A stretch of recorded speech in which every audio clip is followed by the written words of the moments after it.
साहेब नाकाची surgery करून द्यावं आणि नाक लेकरात चांगलं करून द्यावं. काय झालं ना, मी काही म्हणा, मी तुम्हाला किती पैसे देतो पण नाक चांगलं करून द्या. 5-6 महिने गेले. त्याच्यानंतर एक 5-6 महिन्यानंतर पुन्हा तोच म्हणजे माणूस धोती घातलेली, 4 ठिकाणी फाटलेली, सगळे ठिगळं, त्याच्यावर दाग पडलेले, फारच गरीब माणूस होता बिचारा. आला अगदी हाता असा आला माझ्या रूममध्ये आणि त्या मुलीला घेऊन आला.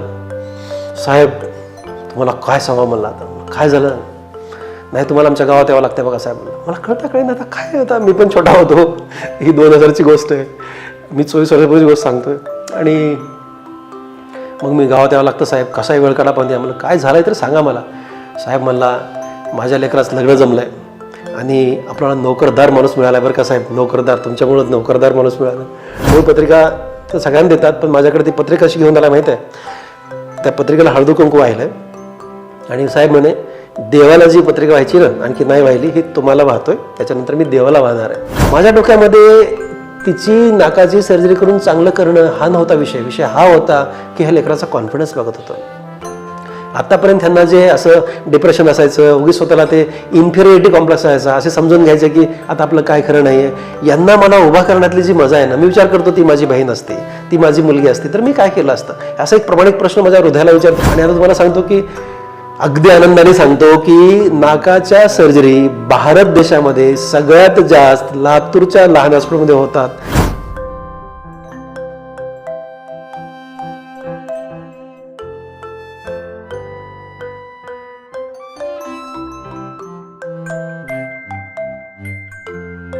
मी आहे ना मुंबईमध्ये MCH प्लास्टिक सर्जरी ही डिग्री घेतली. मुंबईमध्ये MCH प्लास्टिक सर्जरी एवढ्यासाठी म्हणालो मी की MCH MBBS नंतर MS नंतर MCH ही आपल्या देशातली मेडिकल सायन्समधली सगळ्यात हायेस्ट डिग्री आहे. याच्यानंतर आपल्या देशात डिग्री नाही. ही डिग्री मी JJ hospital grand medical college मुंबईमध्ये 1997ला जॉईन झालो. तेव्हा ना डॉक्टर बमन डावर नावाचे आमचे गुरु होते आणि त्यांच्याकडे मी हे काम करत होतो.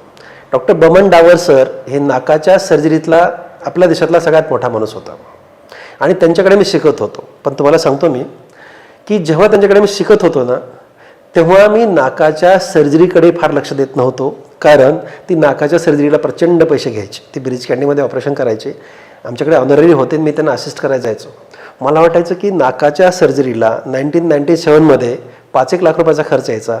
आता किती खर्च येतो विचार तुम्ही करू शकता का बघा. ओके. आणि मग आता ही 26 वर्षापूर्वीची गोष्ट मला मी सांगतोय. आणि म्हणून मला असं वाटायचं की आपण म्हणजे मी म्हणजे अशा गरीब आणि गरीब शेतकऱ्यांची आम्ही लेकरं, आम्हाला पैसे हा खूपच अडचणीचा विषय. मी आपला 2,500 रुपये आम्हाला स्टायपंड मिळाला, त्याच्यामध्ये मी माझी बायकोन मुलाला एका 9x9च्या रूममध्ये राहणारी आम्ही माणसं.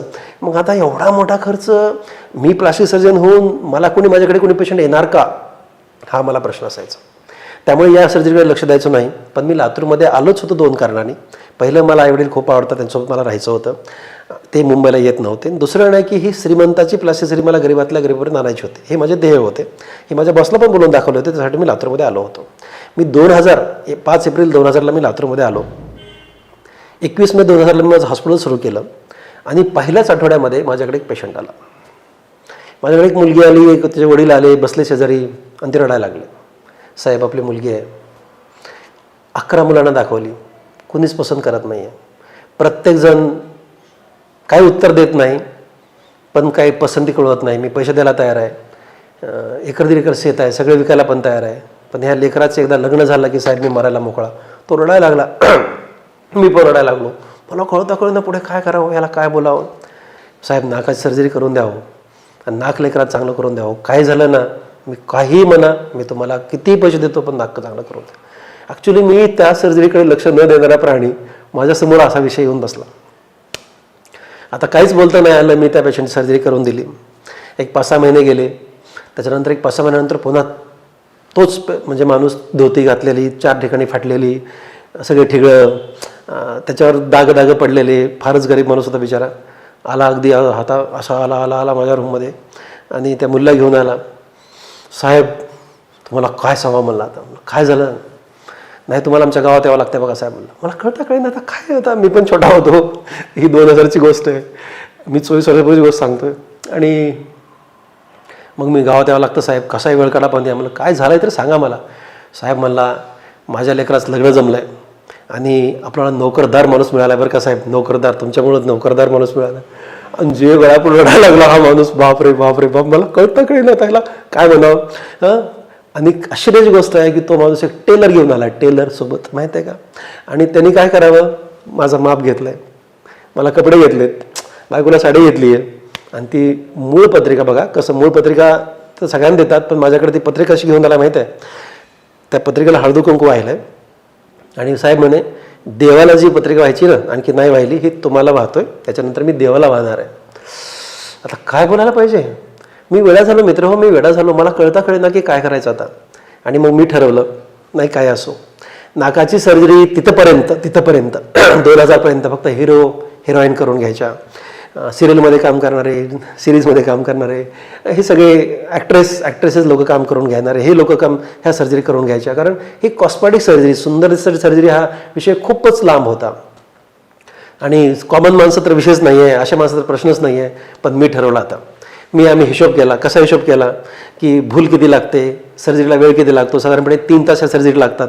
मग 3 तासामध्ये ऑक्सिजन किती लागतो, नायट्रस ऑक्साईड किती लागतो, भुलेसाठी किती लागतात, भूलतज्ञ किती घेतो, ऑपरेशन थिएटरचा किती खर्च येतो, असा मी हिशोब केला. 1, 2, 3 रुपये लिहून. माझा 1 रुपया घ्यायचा नाही, हॉस्पिटलचा 1 रुपया घ्यायचा नाही, बाकी कुठलेच पैसे घ्यायचे नाहीत, फक्त ॲक्च्युअल जो खर्च तो घ्यायचा. आणि मग तसा ही बेरीज केली, तेवढाच खर्च आम्ही घ्यायचा ठरवला.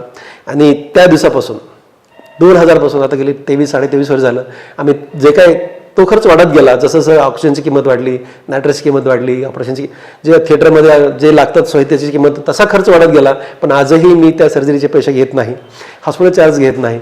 आणि मग आता जसं तुम्ही म्हणाले तसं असं घडलं की आता ह्या लेकरांना, हे लेकरं एकदम खुश असतात. माझ्याकडे एक मुलगी आली होती परवा, ती मला सांगत होती, सर म्हणे की माझा भाऊ तुमचा खूप फॅन आहे, तुमचे खूप व्हिडिओ ऐकतो आणि त्यांना कळलं की तुम्ही नाकाची सर्जरी करता. बिचारी तिकडची नागपूरची होती आणि आली आणि मला सर्जरी करून गेली. आणि सर्जरी करून गेल्यानंतर एक 5-6 महिन्यानंतर पुन्हा तिची भेटायला आली आणि त्याची स्टोरी सांगायला लागली. ती स्टोरी सांगायला लागली, सर म्हणे मी एका मोठ्या बँकेमध्ये कोऑर्डिनेटर आहे, मला खूप चांगला पगार मिळतो आहे, मला वडील नाही आहेत, पण ना म्हणे सर मला कोणी पसंतच करत नव्हतं म्हणे. आणि तुम्हाला काय सांगावं सर म्हणे, माझी आई इतकी परेशान झाली होती की तिनं शेवटी ठरवलं होतं म्हणे, सेकंड हँड मुलं बघत होते, शब्द होता सेकंड हँड मुलं. आता एक्सप्लेन करणं खूप कठीण आहे की हे म्हणजे कुठलेही ज्यांची लग्न झालीत किंवा ज्यांना ज्यांचे काही अडचणी झाल्यात अशा मुलांना पण माझ्या आईने दाखवलं म्हणे, पण त्यांनी मला पसंत नाही केलं. मी एवढ्या मोठ्या पोस्टवर आहे सर म्हणे, मला पगार मोठा आहे, पण कुणी आले ना बँकेमध्ये लोक तर मी स्वतः लपवून घ्यायची म्हणे, त्याच्यासमोर जायचं नाही म्हणे, मला खूप लाज वाटायची. तुम्ही सर्जरी केली म्हणे सर, अशी तिची स्टाईल एकदम बॉडी लँग्वेज बदलली सगळी. ते म्हणे तुम्ही सर्जरी केली सर म्हणे, माझं लग्न जमलं म्हणे आता, आणि माझा होणारा नवरा तिथला जज आहे म्हणे. ओके, आणि आता मी तुम्हाला काय सांगू सर म्हणे की मी बँकेमध्ये सगळ्या समोर जाते म्हणे, कोणी आलं तर सगळ्यात पहिलं मी पुढे असते म्हणे. म्हणजे असं हे लेकरू एवढा कॉन्फिडेंटली बोलत होते ना, माझ्या डोक्यामध्ये तिची नाकाची सर्जरी करून चांगलं करणं हा नव्हता विषय हा होता की ह्या लेकराचा कॉन्फिडन्स बघत होतं.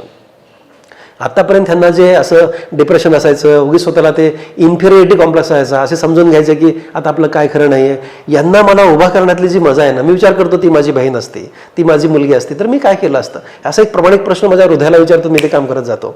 आणि आता तुम्हाला सांगतो की अगदी आनंदाने सांगतो की नाकाच्या सर्जरी भारत देशामध्ये सगळ्यात जास्त लातूरच्या लहान हॉस्पिटलमध्ये होतात. गेली 10 वर्ष झालं हे रेकॉर्ड इंडिव्हिज्युअल लेवलला कोणीच तोडलं नाही आहे. कॅन यू इमॅजिन की देश एवढा मोठा आहे, एवढे लोक त्याच्यामध्ये येतात आणि एवढे लोक माझ्याकडे येतात. 2 कारणं आहेत. एक, मी जगातलं बेस्ट रिझल्ट देतो, कारण मी पुन्हा म्हणालो की एकच एक काम करत गेलो की माणूस एक्सपर्ट होतो, मी तेच ते काम करत गेलो, मी त्यात एक्सपर्ट झालो, हे एक काम आहे. दुसरं आहे ना की पैसे हा मी विचारणं त्या केसमध्ये करत नाही आहे. जेमतेम पैसे घेऊन, ऑफकोर्स मी पैसे घेऊन करतो, फ्री करत नाही आहे, पण मी जेमतेम पैसे घेऊन करतो. ज्या सर्जरी जे काय आता मुंबईमध्ये समजा ही सर्जरी केली त्याच्यात साधारणपणे 20% ते 25% पैशामध्ये मी सर्जरी करतो. त्यामुळे सगळीकडचे लोक माझ्याकडे येतात, नंबर 1. नंबर 2, ह्या लेकरामध्ये कॉन्फिडन्स येतो. नंबर 3, या सर्जरीमध्ये कुठलाच कृत्रिम भाग आपण वापरत नाही, आपल्या शरीराचा भाग आपण आपल्याला लावतो. आणि मला काय म्हणायचं आहे, चांगलं दिसण्यासाठी सर्जरी करणं हे चूक काय आहे, यातून काय लपवून ठेवतोय आपण. असं काय हुआ की एखादा समोरच्या माणसाला जसे तो लग्न करणार आहे त्या मुलाची मुलीशी जे की ते काय थोडंच लपवून ठेवतोय बाबा की ही सर्जरी काही आजार लपवलेला नाही, काही नाही, फक्त चांगलं दिसण्यासाठी आपण सर्जरी करतो, आपल्या शरीराचा भाग आपल्याला लावतो. एकदा सर्जरी केला 100 वर्ष त्याला काहीच होत नाहीये. त्यामुळे याच्यामध्ये काहीही गैर नाही. आता तुम्हाला पुढची हाईट सांगतो. मुली तर येतात, पण आता मुलं येत आहेत. त्याच्या पुढची हाईट झाली आता 35 ते 50 वर्षातल्या मुली आता लेडीज ह्या बिचारा येतात की सर आम्हाला सर्जरी करायची होती, आम्हाला परवडत नव्हतं, असा करणारा माणूस नव्हता, आता आम्हाला करून द्या, आता आम्हाला आताही वाटतं ना चांगलं दिसलं पाहिजे. मला हे सांगायचं आहे ना की ज्या नकटीच्या लग्नात 17 विघ्न हा जो विषय तुम्ही बोललात, तर त्याच्यातले जे विघ्न होते ना, आणि कसं असतं बरं का की प्रेझेंटेशन असतं त्याच्यातल्या प्रायमरी बघताना लोक क्वालिटीज बघत नाही, प्रायमरी बघताना दिसतं कसं बघतात. मुलगी बघायला जाणे, मुलगा बघायला जाणे हा जो विषय असतो ना, सगळ्यात पहिलं चेहरा बघितला जातो. नाक हे असं दर्शनी भाग आहे की त्याच्यावर सगळं त्याचं ठरतं बिचारीचं. त्याच्यामुळे तिथंच 100% लेकरं ते मार खायचे. आणि त्याला मी असा बनवतो ना, जगातला सगळ्यात चांगला बनवून देतो. असं नाक बनतं ना, मग ते काही बघत नाहीत, बाकी मग होणारे लोक दुसरं काहीच बघत नाहीत, त्यांना सरळ सरळ मागे लागतात, आम्हाला पाहिजे आम्हाला पाहिजे. मी असं सांगतो बघा, मी सांगतो की नाकात सर्जरी केल्यानंतर 3 महिने सूज राहते, 3 महिने लग्न करायचं नाही. पण माझ्याकडे लोक 3 आठवडे परत येतात, साहेब पहिलाच मुलगा आला त्याने लगेच मागणी घातली, चांगलं होतं, आम्ही फायनल पण करून टाकलं. म्हणजे हे जे घटना घडतायत ना, पण मला याचा प्रचंड आनंद आहे. तुम्हाला सांगतो की ज्या मुलींच्या मी 20 वर्षापूर्वी सर्जरी केल्या, 22 वर्षापूर्वी सर्जरी केल्या, त्यांच्या मुली आता 20 वर्ष झाल्यात. माझ्याकडे आता असं येतं की ज्यांच्या आयांच्या मी सर्जरी केल्या त्यांच्या लेकरांच्या मी आता सर्जरी करतोय. आणि ते भेटायला येतात, नवऱ्याला घेऊन येतात, लेकरांना घेऊन येतात, पालकांना घेऊन येतात, सासऱ्याला सासऱ्याला घेऊन येतात. आणि काय नाही सर, तुम्हाला फक्त आम्ही बघायला आलोय, आम्हाला फक्त तुम्हाला बघायचं होतं. तुम्हाला खरं सांगू का की मला वाटतं ना की एखाद्या डॉक्टरच्या आयुष्यामध्ये ना याच्यापेक्षा चांगलं आणखी काहीच आवश्यक नाही. म्हणजे खरं सांगतो, मी इतका खुश असतो ना, म्हणजे माझ्याकडे शब्दच नसतात. म्हणजे मी दररोज चौपडीमध्ये मला म्हणजे भावनिक प्रमाणे असं म्हणतात आनंदाश्रू मला 5 वेळा ते 6 वेळा डाळावं लागतात. असे लोक दररोज मला इतकं भावनिक बोलत राहतात. तर ह्या लेकरांच्या आयुष्यामध्ये व्यंग हा प्रकार होता. हे लोकांना हे परवडत नव्हतं. आणि आता मी ही एकदम कॉमन माणसाच्या पण नाकाच्या सर्जरी करू शकतो. त्यामुळे त्यांच्या आयुष्यातले सगळे विघ्न निघून गेलेत आणि त्यांच्याच मागे लोक लागलेत लग्नासाठी. तुम्हाला खरं सांगतो, मी देवदूत नाही आहे, मी एकदम कॉमन माणूस आहे. मला ना आयुष्यभर एकदम कॉमन राहायचं आहे. इतकं कॉमन राहायचं आहे ना, मला कॉमनच राहायचं आणि कॉमनच मरायचं आहे. मला कधीच असं वेगळं व्हायचं नाही. देवदूत हा खूप मोठा विषय असतो, त्याचं टेन्शन कुठे येतं मी तुम्हाला सांगतो. मग अशीच बोलताना बोललो की लग्नपत्रिका देताना देवाला वाहण्याच्या अगोदर जी मला मिळते ना, त्याचं मात्र मला टेन्शन येतं. एवढं टेन्शन येतं ना. माझं नाव विठ्ठल आहे, मी पण अध्यात्म माणूस आहे, मी देवाला मानणारा माणूस आहे. आणि मला असं वाटतं ना की देव खूप मोठा विषय असतो. फक्त एक विषय मला असं वाटतं ना की कधी पण बघा, कधी काळी मला इथं कर्ज मिळत नव्हतं बँकेचं. ओके, मला कोणी कर्ज देत नव्हतं, राईट. अशा परिस्थितीत मी लातूरमध्ये आलो. इथं मी 2 हॉस्पिटल बांधलेत, मी आणखी एक हॉस्पिटल बांधणार आहे, पुढे मोठं हॉस्पिटल बांधणार आहे मी आणखी. मला 2 हॉस्पिटल जागा पुरत नाही आहे. मी तुम्हाला एक पॉईंट सांगत होतो की तेव्हा मला कधी काळी पैशाची गरज होती, मला पेशंटची गरज होती. ओके, मला जागा घ्यायची होती, मला हॉस्पिटल बांधायचं होतं, माझं नाव करायचं होतं, ह्या सगळ्या गोष्टीची मला गरज होती. असे काही दिवस माझ्या आयुष्यामध्ये होते. आता ही गरज देवाने पूर्णपणे भागवली, पूर्णपणे. ओके, अगदी मी तृप्त झालोय. माझ्या पात्रतेपेक्षा मला अधिक मिळालं असं मला वाटायला लागतं. मग मी आता काय विचार करतोय माहिती आहे? मी आता हा विचार करतोय की देवाने आपल्या सगळ्या गरजा भागवल्यात, पण आता माझी गरज लोकांना आहे, आता माझी गरज खूप जास्त लोकांना आहे. म्हणून ईश्वराच्या इच्छेप्रमाणे, ईश्वराची काय होती? ईश्वराची इच्छा ही होती की तुझी इच्छा तर ईश्वराने पूर्ण केली, पण आता ईश्वराची ही इच्छा आहे की विठ्ठल तुझी आता लोकांना गरज आहे, तू जास्त काम कर. आणि म्हणून ते जे देवदूत वगैरे म्हणतात ते मला कधीच मान्य नाही. मी बिलकुल ईश्वराचा ऐकणारा मी प्राणी आहे.